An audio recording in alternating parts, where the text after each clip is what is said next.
সোয়া 4টার দিকে ফোন করছে শক্তিনারী সংগঠনের জয়েন্ট সেক্রেটারি সেলিনা, বলছে যে বান্ধবী এই ঘটনা, একটা লোক আসছে নাজমার ঘরে, লোকটা অসুস্থ হয়ে পড়ছে। লোকটা নাকি কাজও করছে, কাজ করার পরে গোসল করতে যাবে সেই মুহূর্তে নাকি অসুস্থ হয়ে পড়ছে, গামছা পরা অবস্থায় এই অসুস্থ হয়ে পড়ে 3টে ঢেক দিছে, ঢেক দিয়ে শুয়ে পড়ছে। তারপরে আমি সাথে সাথে ফাঁড়িতে ইনফর্ম করছি, ইনফর্ম করার পরে তারপরে আমি আমার থানায় ইনফর্ম করছি, স্যারের সাথে কথা বলছি। তারপরে তো আপনারা আসছেন, তো আপনারা তো দেখছেনই কি হয়েছে, মূল ঘটনাই এইটা। এর আগে আসছে, আরো আসে 2 মাস 3 মাস পর পর আসে একবার, আসে। ও বহুত বছর ধরে, আমরা বহুত বছর ধরে চিনি।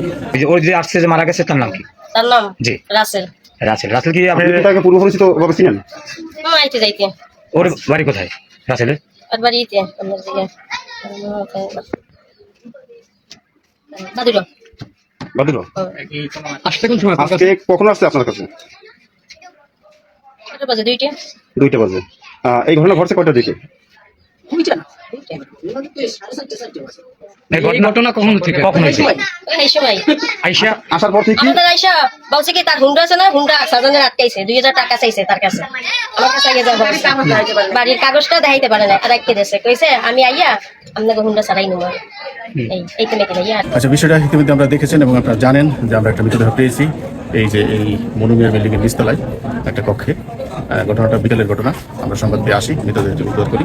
আমরা সুরতহাট রিপোর্ট চলমান এবং পরবর্তীতে মৃতদেহ পরবর্তী কার্যক্রম আইনগত কার্যক্রম গ্রহণ করা হবে। নাম তার রাসেল।